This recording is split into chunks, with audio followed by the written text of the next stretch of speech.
Não, demorou. Isso para mim é bem evidente. Há quem até consiga, na mídia mesmo, elogiar o técnico por ter colocado o jogador, ignorando que ele já poderia estar sendo bem aproveitado antes. Acho que foi uma falha de avaliação. Mas como ele conquistou títulos no período anterior, né, ao aproveitamento do jogador, isso acaba desaparecendo e sendo pouco citado, né? Poderia ter conquistado mais títulos, talvez, se o rapaz fosse mais utilizado. É bom lembrar que o Flaco Lopes é um outro caso, né? Jogava Navarro, jogava Breno Lopes, jogava todo mundo, mas o Flaco não jogava. Ele só teve sequência agora. E no ano passado ele entrava nos finais das partidas e resolvia. Fez gols importantes na campanha do título brasileiro. Como, por exemplo, na primeira bola que ele tocou na virada em cima do Botafogo. Ele empata o jogo. Né? Então, e ontem participou bem de novo. Né? Que ele ganha pelo alto e prepara para o Endrick faz o gol da vitória e da classificação. Então, esses jogadores acho que foram muito subaproveitados durante um determinado momento. E acho que o tempo está mostrando isso. Eles poderiam estar rendendo para o Palmeiras há mais tempo. Um, porque veio de outro país, é natural que tenha uma adaptação, precisa uma paciência e uma insistência com o jogador, se você de fato nele acredita. E o outro, porque era jovem, mas já tinha mostrado claramente que era um jogador muito acima da média. Né? Um jogador excepcional. O Real Madrid dá poucos tiros errados nesse tipo de investida, né? Quando os caras vêm, realmente, eles já estão com o know-how, entendeu? E ele vai encontrar um ambiente muito favorável para ele, porque já outros jogadores fizeram esse caminho, então já tem o mapa da mina, né? Talvez nem precise passar pelo time B do Real Madrid, o Castilha, possa até ser incorporado direto, vai depender muito da avaliação lá do Carlo Ancelotti, mas talvez nem precise isso, ele possa até já ficar ali, porque ele vai ter ambiente, né? Ele vai chegar lá para fazer o seu primeiro treinamento, vai ter o Rodrigo, vai ter o Vinícius, vai ter o Militão, brasileiros, no caso os dois da seleção que jogaram com ele agora, conviveram com ele no dia a dia, concentração, treinamento. Então, pô, ele tem um caminho totalmente pavimentado para o sucesso cada vez maior. E o garoto é muito brabo, cara. O garoto é muito bom. E vai crescer mais, hein? Tem 17 anos, ele pode ficar maior, mais forte. Já é um touro, né? Ele pode ficar maior e mais forte. E eu acho que o senhor Dorival Júnior deveria esquecer esse negócio de Rafinha. Como gostam do Rafinha esses técnicos, hein? Pelo amor de Deus. O Verdade. ataque tem que ser o Endrick com os dois na ponta, rapaz. Rodrigo e o Vinícius. Rafinha, eu não entendo por que todo técnico da seleção brasileira convoca e põe o Rafinha titular. Eu Porque acho ele o joga Rafinha no um jogador. Barcelona. Só por Mas, isso assim, não. mas é questionável até do Barcelona. No Leeds ele era Também bom com o acho. Bielsa, Também mas acho. era o Leeds. Era o Leeds e tal. No Barcelona eu acho que nem tem assim, bola para ser um titular do Barcelona. Nem é, né? Do Barcelona, um titular absoluto. Também, E na também seleção acho. ele tá sempre jogando, cara. Sempre. Na Copa do Mundo o Tite tirava o Vinícius e deixava o Rafinha. Pelo amor de Isso, Deus, pô. Tá de sacanagem, né? E isso. até o ataque do O Brasil que, tem que ser esse aí, cara. Não tem muito o que discutir, não. O que fez o Abel Ferreira, o Dorival não deve cometer esse mesmo erro. Que é não dar a camisa titular pro Hendrick. Bota pra jogar e um abraço, segue com ele, vai embora. Vai botar o quê? Richarlison? Desculpa, Richarlison. Legal, pombo, maneiro e tal, um cara gente boa, mas não dá, cara. É o Hendrick que tem que jogar. É o Hendrick, o Rodrigo e Vinícius, um abraço, monta o ataque, o resto vê como é que fica. Se vai mexer no meio campo, se vai jogar o João Gomes, se vai jogar o Douglas Luiz, se vai jogar o, sei lá, o Casimiro vai voltar. Aí tudo bem, mas o ataque do Brasil deveria ser o trio do Real Madrid. Eu acho que o Dorival não deveria cometer o erro de ficar estabelecendo briga por posição onde não tem. Na minha opinião, não tem.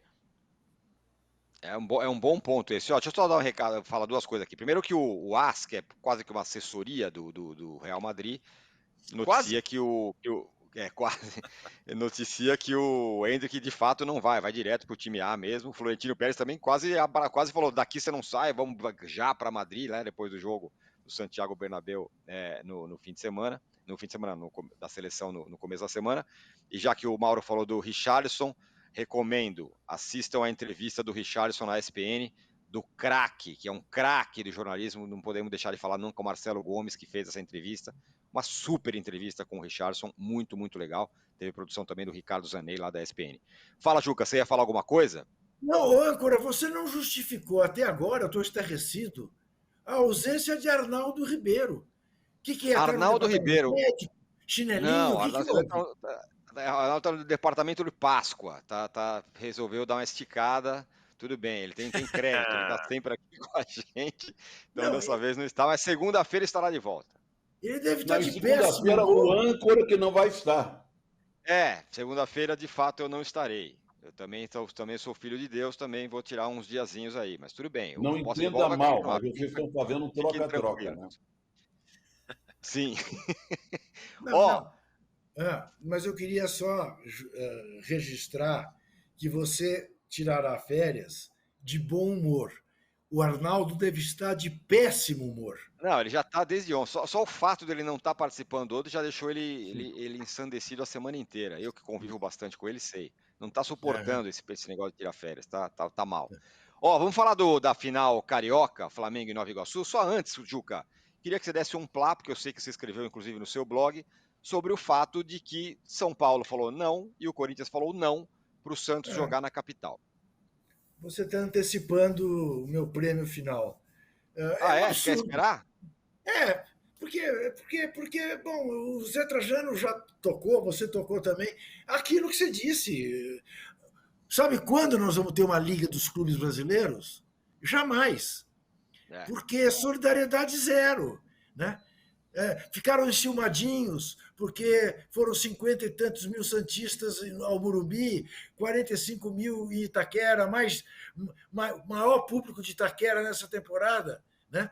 Fizeram uma chegada linda em Itaquera, o pelotão santista chegando e tal. Né? E aí agora, Nantes, que vai reformar o gramado, tem que preparar o gramado, são medíocres e covardes, porque foram patrulhados nas redes sociais, antissociais. Né? Por abestalhados que não gostaram. Como é que cede a nossa casa? Cede, alugou. E depois é um mínimo de solidariedade entre quem está no mesmo negócio. Mas não, a cabeça não é essa. É uma gentinha. Então, quer dizer, já que você me fez falar disso, eu já antecipo, só deixo o gatão de ouro no fim. O ratão de bronze é para o presidente Júlio Casares e para o presidente Augusto Melo, do São Paulo e do Corinthians. Dois medíocres, ciumentos e covardes. Perfeito. Tá aí. Ratão de bronze adiantado, portanto. Atentado. Bom, final carioca, Mauro. Bom, não vou falar que quem é favorito. É uma brincadeira falar um negócio desse. Evidentemente, o Flamengo é super favorito contra o valente Nova Iguaçu. Mas tem notícia boa também fora de campo. A receita de 1,3 bilhão. E o Flamengo, que há 15 anos atrás falava, não, a dívida do Flamengo é insolucionável, nunca vai pagar essa dívida e tal. O Flamengo baixou sua dívida para 49 milhões. Se não é a 48. menor entre os clubes. 48. Deve ser a menor dívida entre os clubes principais do futebol brasileiro, assim, de longe. Né? Eu Esse é o pago. balanço que vai ser apresentado pelo Flamengo, Mauro. Eu acho que é interessante observar que a dívida do Flamengo em 2013, quando iniciou essa reformulação do clube, ela era de 750 milhões. E a arrecadação era de 212 milhões. Então o Flamengo devia mais de 3,5 vezes aquilo que arrecadava em uma temporada. Tá? O Corinthians, segundo seus dirigentes, contando o estádio, deve perto de 2 bilhões. E arrecadou quase 1 bilhão, né? Segundo as projeções do balanço, que não foi divulgado ainda, né? De 2023. Significa que o Corinthians deve pouco mais do que o dobro daquilo que consegue faturar em um ano. Ou seja, o buraco do Flamengo era muito maior do que o do Corinthians é hoje, por incrível que pareça. A desproporção receita endividamento, ela era bem maior. Quase o dobro do que a do Corinthians hoje, que a do Corinthians dobra, do Flamengo era 3,5 vezes, mais de 3,5 vezes. Hoje, se o Flamengo tivesse continuado nessa balada aí, teria uma dívida de pelo menos 2 bilhões. Só corrigindo esses valores aí, com juros, com multa, tudo daria perto de 2 bi. Fora o endividamento que os caras aumentariam, certamente, se continuasse naquela pegada de contratar jogador que não podia pagar, do finge que paga, que finge que joga, aquela sacanagem toda que havia no Flamengo. Talvez estivesse devendo 3 bilhões, 4 bilhões, e teria que virar SAF, né? Teria que virar SAF. Que virar SAF no Brasil é isso, né? Você vira SAF por quê? Vira SAF porque você não tem mais opção. Você está no buraco que tem que virar SAF, que é vender o clube, é entregar o futebol do clube para alguém, que vai lá e compra, geralmente a preço módico, não tem que pagar a dívida toda de cara, tem toda aquela situação, e você perde totalmente o comando. Nós vimos uma constrangedora entrevista do Pedrinho, né, presidente do Vasco, nessa semana, em que ele Pois é. não podia falar sobre os assuntos porque tem cláusulas contratuais, confidencialidade, essas coisas, e não podia falar. A conclusão é o seguinte: o Vasco não manda do Vasco. E aí é importante frisar, no momento que o Flamengo fatura tanto dinheiro, tem uma dívida ridícula hoje em dia para aquilo que ele consegue faturar, que a insistência do Rodolfo Landim em levar o Flamengo a ser uma SAF mesmo parcial não tem cabimento, não tem sentido. Ah, quero fazer um estádio sem comprometer as receitas do time. Então, arrume um parceiro no estádio, não para o futebol do Flamengo. Um parceiro que ajude a viabilizar o estádio, não para aquilo que está consolidado. Ah, mas vai ser 25%, 30%. Quem pode garantir que depois de algum tempo não possam propor lá no Conselho Deliberativo e tudo mais mudanças estatutárias que elevem a possibilidade de uma SAF para 51%? Quem pode assegurar isso? Acho que ninguém pode garantir. Você pode falar, ah, não vai ser, tá bom, mas prove. Não tem como. Porque se você amanhã abrir a porteira para 25%, 30%, pode ter mais de 50%. SAF no Brasil é para clube que está quebrado. O Flamengo não precisa de SAF. Então acho que é importante falar sobre isso nesse momento em que está todo mundo festejando esses números que são realmente espantosos e que mostram também que o Corinthians não faz a mesma coisa porque não quer. O remédio amargo está aí. Vai lá, pega pelo SUS, vai lá na farmácia popular, pega lá o remédio amargo, toma e vê se fica bom da doença financeira, que é cortar jogadores caros, trabalhar com orçamento mais enxuto, alavancar receitas, contar com o apoio do torcedor, passar alguns anos ali no sufoco, depois você vai poder nadar de braçada. E aí você vê um cenário em que você tem um Palmeiras que é uma exceção, como é o caso do Flamengo, mas que continua ganhando títulos, e esses números, a diferença financeira do Flamengo para os demais, torna ainda mais vergonhosa a gestão do futebol. E aí pega no Marcos Braz, em todos que com ele estão, e no Landim, que é o chefe do Marcos Braz. É uma vergonha um clube que fatura tanto dinheiro ter um ano como foi o ano passado, um ano ridículo como foi do ano passado. Né? E agora, esse ano, com essa história aí do Gabriel, que é outra demonstração da falta de comando no futebol do Flamengo, porque se fosse algo organizado, em que as pessoas respeitassem os seus compromissos, as suas obrigações, né? Se um jogador causasse qualquer tipo de dificuldade para colher um exame de antidoping, algum cara lá em cargo de chefia, algum supervisor, gerente, sei lá o que, tem um monte de gerente lá, né? Ia chegar no cara e falar, meu amigo, vai lá e faz lá o xixi no copinho e acabou. Mas não. A menos que você, né, saiba que se você fizer o xixi, vai dar alguma coisa. Porque eu acho muito engraçado que tem gente dizendo, tá vendo, ele fez o exame e não deu nada. Quem garante que o xixi seja dele? Quem garante não, o cara foi junto, né, Juca? Mas o fiscal foi junto. Sim, ele fez exame de sangue também. Quem garante que ele fez o exame na hora certa, ao se recusar a fazer 2 horas antes? Aí eu conheço uma porção de histórias, Mauro, a começar de Mário Sérgio Pontes de Paiva, que iludia o antidoping durante anos, até o dia em que ficou honestamente, pelas informações que a gente tem, que as pessoas que conversei, o que me parece que foi mais a marra mesmo. Não me parece que ele estivesse com algum problema. Não me parece, tá? Eu penso diferente. Eu acho que foi marra mesmo. Marra. Pô, toda hora o que fica mais ridículo ainda, né? O cara lógico, é lógico. Gente, olha, ser punido o paralelo que eu traço, Tirone, é o da lei seca. Você está com o seu carro passando por um determinado local e 3, 4 vezes por semana tem lá blitz da lei seca. Aqui em São Paulo não é blitz, é comando, né? Aí tá lá os caras parando, você lá, aí você sempre é parado. Você fala, não é possível, sempre eu paro. Você faz o quê? Você sopra o bafômetro e vai embora. Não tem jeito. Pô, eu sou um tremendo azarado. Sempre o meu carro para aqui para... Aí você faz o quê? Chega pro policial, não vou soprar essa porcaria não sei o quê. Cara, você arrumou um problema. Sopra e vai embora, se você não deve nada. Então, se de fato os exames comprovam que o rapaz não tinha nada, por que isso? Mas me parece só amarra. Mas isso, por que tem essa amarra? Se amarra. Porque no Flamengo cada um faz o que quer.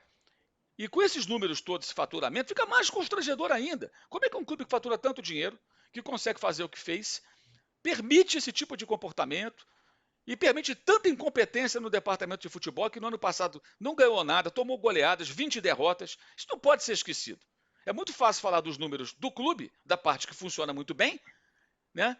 E jogar para baixo do tapete o ano patético de 2023. E por que isso tem que ser lembrado? No sábado tem um jogo, amanhã, contra o Nova Iguaçu. Se o Flamengo tiver modo banana como foi ano passado, perde para o Nova Iguaçu. A gente acha que não vai acontecer, porque o Tite está bem diferente do ano passado. Mas nunca devemos desprezar a possibilidade do modo banana reaparecer, o 2.0 do ano passado. Então, acho que assim, é um time ainda em observação, que não ganhou nada de relevante, e que precisa de muito mais e que deve muito à torcida. E esses números, acho que deveriam fazer o Marcos Braz, o Landim e todos que estão envolvidos com o futebol terem vergonha. como é que a gente consegue fazer tanta coisa errada numa temporada de futebol com um faturamento tão superior aos demais? A diferença do Flamengo para o Palmeiras de faturamento hoje tem o quê? Meio bilhão, mais ou menos? Quer dizer, o Palmeiras é campeão brasileiro, cara. Todo ano ganha alguma coisa. É bicampeão paulista. O Flamengo fatura muito mais hoje que o Palmeiras. A diferença é considerável. É vergonhoso isso aí. Os números, palmas, sensacional. Mas não dá para descolar isso do desempenho do futebol. É muito cômodo o departamento de futebol, o Landinho, os dirigentes se esconderem atrás desse número, né? Todo mundo falando dos números, ignorando o ano passado. Eu lembro sempre, 2023 foi um vexame e 2024 está só começando. Vamos ver se eles vão conseguir mudar essa história. Ó, aqui o Júlio César Bruno fala o seguinte: falta ao Palmeiras e ao Flamengo serem referências técnicas, a exemplo da ótima gestão. O último grande time que encheu os olhos foi o Flamengo do Jorge Jesus. Ô Trajano, você falou no começo aí sobre o futebol raiz. Vai ter Juventus e Velo Clube, vai ter tal. O Nova Iguaçu, de alguma forma, é um representante aí, é o intruso na brincadeira. Fez uma campanha legal pra caramba, eliminou o Vasco, encrespou para todos os grandes, foi o único time que fez gol no Flamengo, né, e agora vai para a final. É meio que um futebol raiz aí representado. Vamos colocar as coisas no seu devido lugar. Fez gol no Flamengo, mas não era o Flamengo. Sim. O Flamengo estava nos Estados Unidos. Vergonha foi o Vasco, porque o Nova Iguaçu jogou melhor nos dois jogos, né? Isso. O Vasco levou torcida, encheu o Maracanã, não sei o que e tal, e não jogou rigorosamente nada, e o Vasco gastando dinheiro a rodo. Ontem eu vi uma matéria dizendo o seguinte, que o maior salário do Nova Iguaçu é R$6.000 de mensal. A maior parte dos jogadores ganharia entre R$2.000 a R$3.000. E contrato que acaba o campeonato, já vai embora e tal, papai. E se somar, pega qualquer jogador do Flamengo, qualquer um, ali, Luiz Araújo, qualquer um, o salário dele mesmo, soma todos os salários da comissão técnica, jogadores, torcida, até bota a torcida, tudo junto, não, o salário do jogador do Flamengo é superior ao pessoal do Nova Iguaçu. E tem uma coisa também que a gente sempre, eu como carioca, é uma gozação, evidentemente, que isso já faz tempo que não se usa, mas para só ser um pouco implicante, a gente fala, o Campeonato Carioca, final, Flamengo e Nova Iguaçu. Opa, Nova Iguaçu é da Baixada Fluminense. Antigamente, o Campeonato Carioca era disputado pelos times da capital, do Distrito Federal. Baixada Fluminense pertencia ao antigo estado do Rio de Janeiro, como também a terra do Mauro. A capital do antigo do estado do Rio de Janeiro era Niterói, né? Mas só isso é uma brincadeira só. Mas eu estou com muita expectativa. Eu acho que é um trabalho legal. Jogou mais que o Vasco. Se repetir a atuação que fez contra o Vasco, não é que vai encarar o Flamengo, mas pode dar um bom jogo. O Flamengo é favoritaço. Deve despachar logo no primeiro jogo. E se não despachar, vai ser uma vergonha pior que a vergonha que o Vasco fez.